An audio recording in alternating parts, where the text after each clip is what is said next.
नमस्कार साथियों, मैं कुणाल आप सभी का संस्कृति आईएएस यूट्यूब चैनल पे स्वागत करता हूं।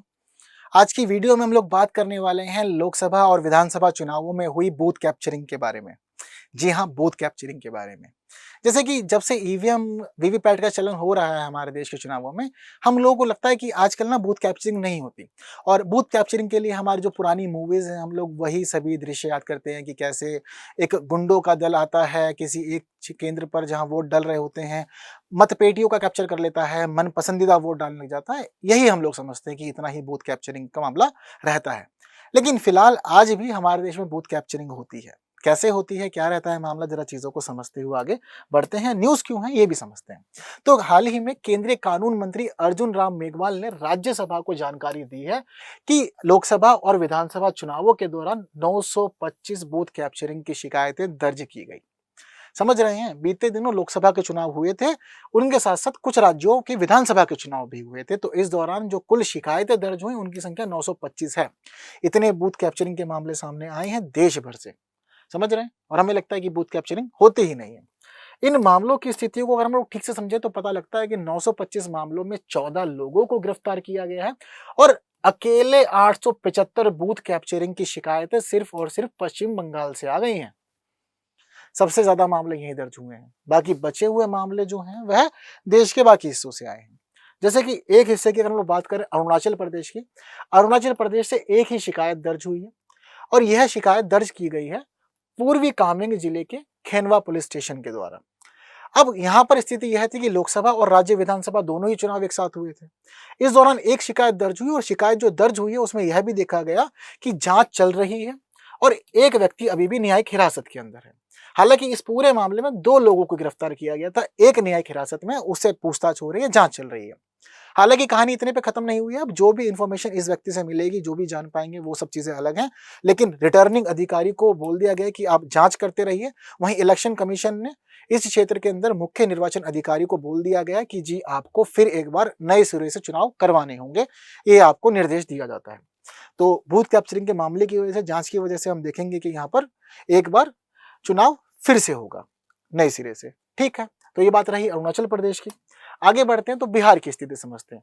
बिहार में यह देखा गया कि 47 शिकायतें दर्ज हुई लोकसभा चुनाव के अंदर। 2019 में यहाँ पर 50 शिकायतें दर्ज हुई थी लोकसभा चुनावों के दौरान, जबकि 2020 जब विधानसभा चुनाव हुए तो 13 शिकायतें ऐसी दर्ज हुई थी। हालांकि जितनी शिकायतें दर्ज हुई, ये पाया गया कि सारी शिकायतें ही झूठी थी और उनका निपटारा ऐसे कर दिया गया।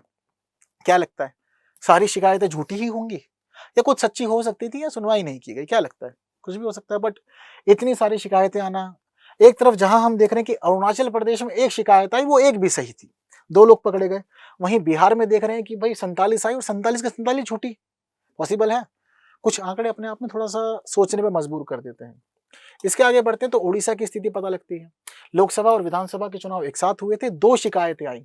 अब देखो, यहाँ पर 2 शिकायतें हैं और 2 शिकायतों में आपने 12 लोगों को गिरफ्तार कर लिया, जबकि बिहार में 47 शिकायतों में एक भी बंदा पकड़ में नहीं आया, एक भी शिकायत सही नहीं लगी आपको। लेकिन ओडिशा के अंदर 2 शिकायतों के अंदर 12 लोग गिरफ्तार कर लिए।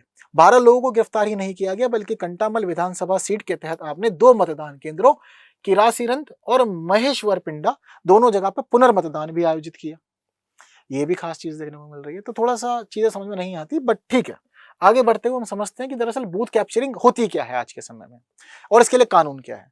तो बूथ कैप्चरिंग से जुड़ी हुई जो बातें हैं, हमें जन प्रतिनिधित्व अधिनियम 1951 की धारा 135 ए में देखने को मिल जाती हैं। यहाँ बताया गया कि बूथ कैप्चरिंग में क्या क्या शामिल है। अगर कभी भी मतदान केंद्र पर कब्जा किया जाता है जिसकी वजह से चुनाव का संचालन प्रभावित हो, तो इसको हम मानेंगे कि बूथ कैप्चरिंग हो गई है।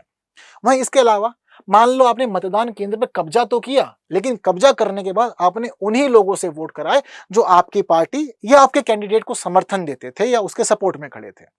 तब जाकर के आप चीजों को मैनेज कर सकते हैं और मानेंगे कि हाँ, यह भी बूथ कैप्चरिंग का हिस्सा है।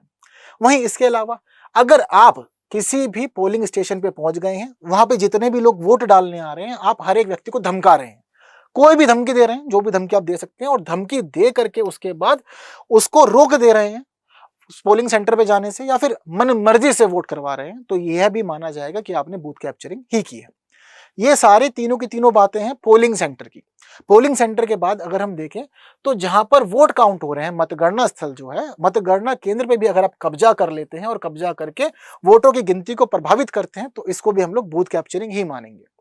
तो ये सारे के सारे कार्य हैं और ये सारे कार्य एक सामान्य व्यक्ति के द्वारा या किसी सरकारी अधिकारी के द्वारा किए जा सकते हैं। इसी वजह से दोनों ही प्रकार से इन्होंने सजाओं को निर्धारित किया। अगर एक सामान्य व्यक्ति ऐसा काम करता है तो उसके लिए कम से कम 1 साल और ज़्यादा से ज़्यादा 3 साल की सज़ा की व्यवस्था है। वहीं अगर ऐसे मामले में कभी भी कोई सरकारी अधिकारी शामिल पाया जाता है तो उसके लिए अधिकतम 5 साल की सज़ा का प्रावधान इसी के तहत किया गया है। ये फिलहाल हमारे देश के अंदर बूथ कैप्चरिंग से जुड़े हुए प्रमुख बातें हैं और क्या-क्या सज़ा है, क्या-क्या बातें, ये आप लोग के सामने हैं। तो क्या लगता है? क्या सभी चीज़ें ठीक हैं आपके हिसाब से या कहीं न कहीं कुछ सोचने पे मजबूर हो रहे हैं आप भी? खैर, फिलहाल इस प्रश्न का उत्तर आप लोग सोच सकते हैं कि जनप्रतिनिधित्व अधिनियम 1951 की कौन-सी धारा बूथ कैप्चरिंग से संबंधित है? 130 ए, 131 ए, 134 ए या 135 ए? अपने प्रश्न का उत्तर मुझे कमेंट करके आप लोग बताएं और वीडियो पसंद आई है तो बाकी साथियों तक शेयर करना है। जो बातें पूछी गई हैं और जो आंसर पूछा गया प्रश्न का वो कमेंट ज़रूर करना है। वीडियो को लाइक किए बिना कहीं नहीं जाना है और बने रहना है संस्कृति आईएएस यूट्यूब चैनल पे। बाकी बातें हम लोग करेंगे अगली वीडियो में कुछ नए विषयों के साथ, लेकिन तब तक के लिए दीजिए आप मुझे विदा। Thank you so much.